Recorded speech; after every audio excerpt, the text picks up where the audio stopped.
அப்புறம் ஒன்றும் சொல்கிறமா, நீ டாட்ஸ் லிட்டில் பிரின்சஸாக இருந்துட்டு போய்க்க, புருஷ மரியாதை பொண்டாட்டி கையில் இருக்கு. ஆமா, நீங்க அதிர்ச்சியா இருந்துச்சு. இதுல தமிழ்நாட்டில் இல்லாத புது பழக்கமா இருக்கு. பையனோட வீட்டுக்கு பக்கத்துல தனி குடுத்தனம் போறது நம்ம பண்பாடே இல்லையே.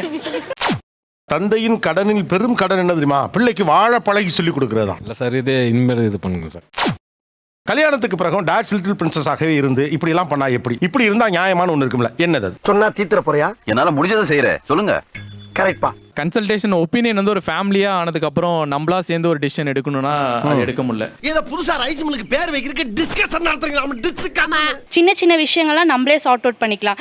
லைஃப்ல ஒரு பெரிய டிசிஷன்ஸ் எடுக்க போறோம், வீடு வாங்க போறோம், நெக்ஸ்ட் ஃபேஸ் ஆஃப் லைஃப்க்கு போறோம்னா பெரியவங்களோட ஒப்பீனியன் கேட்கறது தப்பு இல்லையா? அவங்களும் நம்ம ஃபேமிலி தானே. அவங்க வந்து அப்பா பக்கத்துலயே இருக்கணுங்கிறதுனால இப்ப கோயம்பேடு பக்கத்துல நாங்க இப்ப வீடு வாங்கியிருக்கோம். அப்படி இல்லை, ஜென்ரலி அப்பாவை நினச்சும் போது பார்க்கணும் அப்படின்னு ஆசை இருக்கும். ஸோ அங்கேருந்து ட்ராவல் பண்ணி வர்றது கொஞ்சம் கஷ்டமாக இருக்கும். ஓஹோ, ஆமா. இப்போ எங்கள் மாமனார் மாமியார் எங்கள் கூடவே இருந்திருந்தா நான் இந்த முடிவு எடுத்திருக்க மாட்டேன். என் ஹஸ்பண்ட் படி ஓஎம்ஆர்லேயே நாங்கள் இருந்திருப்போம். நம்புறது மாதிரி இல்லையே. ப்ரூவ் பண்ணா நம்புவியா? என்னுடைய பொண்ணு சின்ன வயசுல இருந்து என் கூடயே தான் இருக்கு. ஓ, மத்தவங்க பொண்ணுலாம் பிறந்த உடனே நாங்க கொண்டு போய் சேர்த்துருவோம் எங்கேயாவது. ஏய், என்ன நக்கலா? டின்னருக்கு சார் ஒரு தக்காளி சட்னி இருந்தால் நல்லா இருக்குமே அப்படின்னு நான் சொன்னேன். கொஞ்சம் செஞ்சு தரீங்களான்னு கேட்டேன். அப்ப கஞ்சியாச்சு ஊத்திரி வெண்ணமாவள ஊறுகாய் இருக்கு, கஞ்சி இல்லை. கஞ்சியே இல்லையா உங்களுக்கு? விருக்குன்னு போயிட்டாங்க, எல்லாம் பண்ணிட்டு இருந்தாங்க. ஆனால் ஃபேஸில் மட்டும் ஒரு ரியாக்ஷன் இருந்தது. என்னம்மா ஆச்சுன்னா, எனக்கே உடம்பு சரியில்லை, எங்கள் அப்பா வந்தா இந்த வேலை செய்ய சொல்லியிருப்பாரா, சாப்பிடும்போது போய் நீங்கள் வேலை வாங்குற நீ அப்படின்னு சொல்லிட்டு அப்பான்னு அழ ஆரம்பிச்சிட்டாங்க சார். காரணத்தை சொல்லுன்னா அழுதுகிட்டு இருக்கேன் என்ன மாதிரி. சார் நான் சொல்கிறேன், நான் ஹெல்ப் பண்ணுறேம்மா, கட் பண்ணி தரேன், நான் கலக்குறேன், நீ வேணா சும்மா இரு, இல்லை நீ எனக்கு கைட் பண்ணு, நான் பண்ணுறேன்றேன். இல்லை, உன் இடத்துல எங்கள் அப்பா இருந்தால் என்ன இப்படி வேலை வச்சுக்க வைக்க இந்த டைமில் என்ன வச்சிருக்க மாட்டார். கொஞ்சம் கேளுங்க சார். நானா என்ன கொடுத்துருக்க நீ? அவர் நான் முடியாது, நீ இருக்கிறத சாப்பிடு அப்படின்னு நீங்க சொல்றீங்க. உடனே அவர் சொல்றாரு, எங்க அம்மா வரதா இப்படி செய்வாங்களா அப்படின்னு கேட்கிறாரு.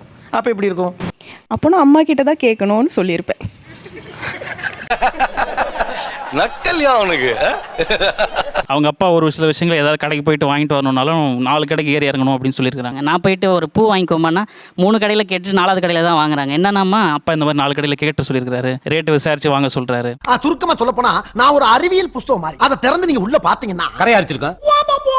ஸோ அப்பா எங்களை அந்த மாதிரி வளர்த்துருக்காங்க. கஷ்டப்பட்டு ஒரு பொருள் வாங்கினாலும் 4-5 கடை ஏறி பார்த்து வாங்குறதுல தப்பு கிடையாது. ஏன்னா அதில் கிடைக்கிற அனுபவம் வந்து ரொம்பவே முக்கியமான ஒரு அனுபவம். நல்ல விஷயம் தானே. இது ஒரு நல்ல வளர்ப்பு. அதை அவங்க உங்ககிட்ட இம்ப்ளிமெண்ட் பண்ண ட்ரை பண்றாங்க, அதையே நீங்க மாத்த ட்ரை பண்றீங்க. என்ன முதல்ல நான் கேட்டதுக்கு பதில் சொல்றாங்க. எனக்கு கொஞ்சம் அட்ஜஸ்ட் பண்ணி போகணும் சார். இப்போ இருக்கிற 2K கிட்ஸ்ல இந்த மாதிரி இருக்கிறாங்க, நான் நினைக்கிறேன்னு வாழப்படுறேன். நான் எதிர்பார்த்தது வேற, நடக்கிறது வேற மாதிரி இருக்கு சார். என்ன பழப்பு நம்ம வாழ்க்கை எதை நோக்கி பயணமா போய்கிட்டு இருக்குன்னே தெரியலையே. நான் முட்டை மட்டும் தான் சாப்பிடுவேன் சார், மற்ற சிக்கன் மட்டன்லாம் நான் சாப்பிட மாட்டேன். அந்த எக்கை சமைச்சு கொடுனா எங்கள் அப்பா அம்மா எக்கெல்லாம் சாப்பிட மாட்டாங்க, சிக்கன் மட்டன்லாம் சாப்பிட மாட்டாங்க. எனக்கு நான் அவங்க செஞ்சு கொடுக்கறதுக்கு எனக்கு கஷ்டமா இருக்குது அப்படின்றாங்க. இது ஆனா டாட் லிட்டில் பிரின்சஸ். ஆனா எனக்கு என்ன புரியலன்னா, உங்க அப்பாவுடைய கொள்கைகள் எல்லாம் ஏன் உங்க கணவர் ஏத்துக்கணும், எனக்கு அது புரியல. சார் நீங்க பேசுறது ஒண்ணுமே புரியல சார். ஒண்ணும் புரியல. கூட்டத்தை கலச்சிட்டு வீட்டை பக்கம் போங்க எல்லாரும். எனக்கு பிடிக்கலைங்க சார் அது வீட்டில் செய்யறதுக்கு. இல்ல, இப்ப உங்களுக்கு பிடிக்கலாம், நீங்க சாப்பிடாதீங்க. இப்படி தாண்டா அங்க கேவலப்படுறது. சார் எனக்கு வந்து என்னன்னா கண்மூடித்தனமா அப்பா பண்றது எல்லாமே கரெக்டாக தான் இருக்கும், நம்ம நல்லதுக்கு தான் சொல்லுவாங்க அப்படிங்கிறதையே நான் பழக்கப்பட்டு அப்படியே வளர்ந்ததுனால ஸோ அதை எல்லாமே அப்படியே நம்புறேங்க சார். வேற ஒன்றும் இல்லைங்க சார். Very good. நான் அவங்கள வந்து சாப்பிட வேண்டாம்னு நான் சொல்லலைங்க சார். இது வந்து நீங்க சாப்பிடுங்க ஆனா வீட்டில் வேண்டாம். ஓ, நீ அப்படி வரியா? 2 பேரும் ஒண்ணா இருக்கிற இடத்துல வேண்டான்னு தாங்க சார் நான் சொல்றேன். அந்த வீடு அவரோட வீடும் தானே. ஆமாங்க சார். சும்மா காணேத்ராமனே. இப்ப நீங்க உங்க வீட்டிலே கவனிச்சுக்கோங்க, உங்க அம்மா உங்க அப்பாவுக்காக மாறல. அவங்க வீட்டில் நான் சமைக்கிறாங்களா இல்லையா? செய்வாங்க, சாப்பிடுவாங்க சார். ஆனால் நான் அந்த உணவு சுதந்திரத்தை வந்து யாருக்கிட்டும் பறிக்க கூடாதுன்ற கொள்கையில் இருப்பேன் சார். எனக்கு என்ன பண்ண, இதுவும் அப்பா தானே சொல்லி கொடுத்துருக்காரு. அதானே அப்பா தாங்க சார் சொல்லி கொடுத்துருக்காங்க. பட் நான் அவங்கள சாப்பிட வேண்டாம்னு சொல்லல. ஒருத்தர் சாப்பிட்டு ஒருத்தங்க சாப்பிடாம அப்படின்னு இருக்கக்கூடாது. ஆமா, ஒருத்தங்க சாப்பிட்டு ஒருத்தங்க சாப்பிடாம இருக்கணும். நீங்களே சாப்பிடுங்க. உங்க அப்பா வந்து ஒரு சிறந்த மனிதர் அப்படின்னு நீங்க ஒரு இமேஜ் வச்சிருக்கீங்க. அந்த சிறந்த மனிதர் சரி எல்லாத்தையும் என் வீட்லயே அப்ளை பண்ணுவேன் அப்படின்னு நீங்க அப்ளை பண்ணா அது எப்படி லாஜிக்கலி கரெக்டா இருக்கும்? இதுல எப்படி லாஜிக் இருக்கு எனக்கு புரியல. இப்போ இன்னைக்கு பீச் போனோம்னா அது இன்னைக்கு நடக்காது சார். நான் ஒரு வாரமா கேட்கணும் சார், பீச்சுக்கு போலாமா, பீச்சுக்கு போலாமா. இல்லமா, எல்லா வீட்லயுமே அப்படிதாமா இருக்கும். அப்படி அது தெரியாது சார். இதுவே அப்பா கிட்ட சொன்னா இப்போ உங்க அப்பாட்ட சொன்னா உடனே கூட்டு போவார்ல, அதே மாதிரி உங்க வீட்டுக்காரால கூட்டு போக முடியாது. கோடி ரூபாய் கொடுத்தாலும் சில விஷயங்களை நான் செய்ய மாட்டேன். அதுல முதல் விஷயம் இது. இப்போ அவங்க அப்பா டெய்லி கால் ஹிஸ்டரி பாருங்க, டெய்லி 1 hour பேசுவாங்க. நான் எங்கள் அம்மாட்ட எப்பயாச்சும் மாசத்துல ஒரு டைம் இல்லை எப்பயாவது தான் கால் பண்ணுவேன். என்ன பேசுறீங்க? ஸ்பீக்கர் போடு. சார் எப்போனாச்சும் எதனா இம்பார்ட்டண்டான விஷயம் பேசும்போது மட்டும்தான் சார் ஸ்பீக்கரில் போட சொல்வேன். அப்புறம் ஒன்றும் சொல்கிறமா, நீ டாட்ஸ் லிட்டில் பிரின்சஸாக இருந்துட்டு போய்க்க. புருஷ மரியாதை பொண்டாட்டி கையில் இருக்கு. இந்த கேப்ல நீ சத்தியவானா நடந்துக்கணும். நம்ம இப்போ ஆஃபீஸில் இருக்கும்போது கிட்ட தான் இருக்கும் கடை. சின்ன பொருள் தான் தேவைப்படும், அதை கூட போய் வாங்கிக்க முடியாது. அந்த டைமில் வந்து எங்கள் அப்பா வந்தால் வாங்கியிருப்பாரு, வாங்கி கொடுத்துருப்பாரு அப்படின்ற மாதிரி சொல்லுவாங்க. தேங்க்ஸ். அது மாதிரி போனதில்லை சார், விட்டது போனதே இல்லை சார் கடைக்கெல்லாம். பாத்தீங்களா, செல்லத்துக்கு ஒண்ணுமே தெரியல, கத்து தர்றேன்.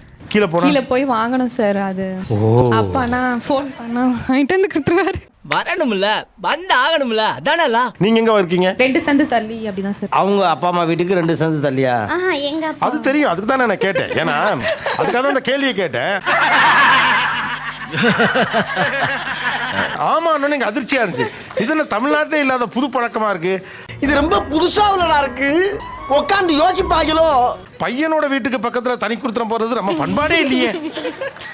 ஏன்னா அதான் நம்ம கலாச்சாரம், நம்ம கல்ச்சர், நம்ம ஃபன். ஒரு பால் பாக்கெட் வாங்குறது கூட அப்பாக்கு ஃபோன் பண்றது, முட்டைக்கு போய் அப்பாக்கு ஃபோன் பண்றதெல்லாம் என்ன ஏத்தாப்புல தான் கடை இருக்கேன். பழக்கமே இல்லை சார், நான் போய் வாங்கினதே இல்லையே. கடைக்கு போனது அதுக்கு தானே பழகுறோம். அது அனாவசியம். இதுல எந்த விஷயம் கஷ்டமா இருக்கு உங்களுக்கு? என்ன போய் கடைக்கு போய் நீயே வாங்கிக்கோ, நீயே பண்ணிக்கோ அப்படின்னு சொல்றேன். இது டாட்ஸ் லிட்டில் பிரின்சஸ் இல்ல, லேசி பிரின்சஸ். எல்லாம் கொழுப்புடி. அதாவது இப்ப செல்லம் கொடுக்கறது, பாசத்தை காட்டுறது வேற. ஆனா தந்தையின் கடனில் பெரும் கடன் என்ன தெரியுமா? பிள்ளைக்கு வாழ பழகி சொல்லி கொடுக்கறதுதான். இல்லை சார், இது இனிமேல் இது பண்ணுங்க சார். திருந்துங்கடா டேய். ஐயா, இவ்வளவு நாளா மூடி கிடந்த அறிவு கண்ணே, நீங்க திறந்துட்டீங்கயா. எனக்குமே எங்க வீட்டுக்கார் பண்ணணும்னு ஆசை இருக்கும்ல சார். அப்பாவும் பண்ணி நம்மள நல்லா பாத்துக்கிட்டாங்க, அதே மாதிரி வீட்டுக்காரும் பாத்துப்பாங்க. டேய், எவ்வளவு நாளாடா தாச ஆக வேண்டிய வேலையை பாரு தலைவா. நீங்க கம்ப்ளீட்லி ரிசீவரா இருக்க. முதல்ல அப்பா பாத்துக்கிட்டாரு, இப்ப கணவர் பாத்துப்பாரு. நீங்க என்ன பண்ணுவீங்க? இவங்க எல்லாம் பண்றத பாத்துக்கிட்டே இருப்பீங்களா? தெரியாம தான் கேக்குறேன். இதெல்லாம் ஒரு பொழப்பா? ஒரு சாட்டர்டே வீக்கெண்ட் ஆனா எங்கேயாவது போலாமா கேட்டா அப்பா வீட்டுக்கு போகலாம்.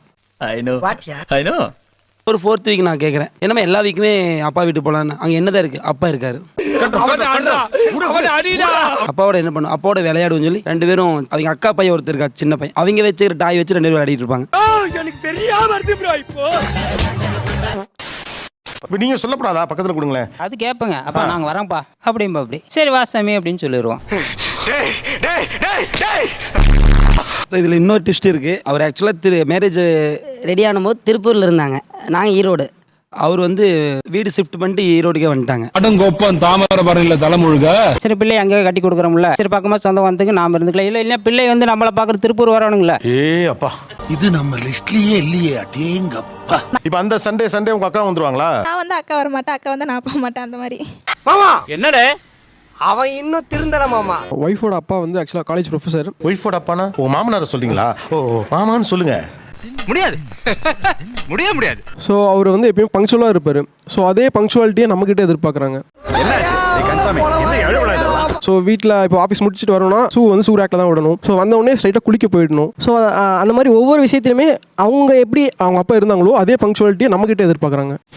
தேவையா எனக்கு இந்த வேண்டாத வேதனை? அப்படியே பழகிட்டேன். அப்பா வந்தோடனே அவர் ஷூ எல்லாம் கழட்டி வச்சுட்டு அதாவது அந்தந்த பிளேஸ்ல வச்சுட்டு குளிக்க போயிடுவார். So same thing I am expecting with him. ஆனா இதெல்லாம் வழக்கமா பண்றது இல்லை. It's not the convention. வழக்கத்தை மாத்தலாமே sir. You are not perfect, my father is perfect அப்படிங்கிறது தான் நீங்க அவர்கிட்ட இது வழியா சொல்ல ட்ரை பண்றது. அவனா பண்றான், அவன் கேரகம் அப்படி இருக்கு. புரியுது. அப்புறம் அதை இன்சிஸ்ட் பண்றீங்க. அது எங்க அப்பா கிட்டே அது கஷ்டமா தான் இருந்திருக்கு. சின்ன வயசுல வெயிட் பண்ணிட்டே இருப்பேன், எப்போ வருவாரு நான் சொல்லணும்னு. உங்களுக்கு இந்த மாதிரி கஷ்டமாவே இருக்குது பிடிக்குமா? அப்படி இல்ல. இல்ல அது பழக்கப்பட்டதுனால இப்போ அது வந்து எனக்கு ப்ளஷரா மாறிடுச்சு. இவர் நினைச்சா கேவலமா தான் இருக்கு, அது பழகிட்டு நமக்கு என்ன பண்றது. Thanks lot. நிகழ்ச்சியில் கலந்து கொண்ட அனைவருக்கும் கோபிநாத்தின் நெஞ்சார்ந்த நன்றி. நன்றி, வணக்கம். எல்லாரும் சரிங்க. எதுக்கே சிரிப்பு சொன்ன? சுபம் சீரியல் முடிஞ்சு போச்சு. சுபம். அப்பனே சூரிய பகவானே, கவர்மெண்ட் வேலை கிடைக்கிற வரைக்கும் இந்த செல்போன் வியாபாரத்தை பண்ணி பகுத்த கடவுளா இருக்கான். இந்த நடமாடும் வியாபாரத்தை கூடயே நடந்து வந்து நீ உதவணும் பா கடவுளே.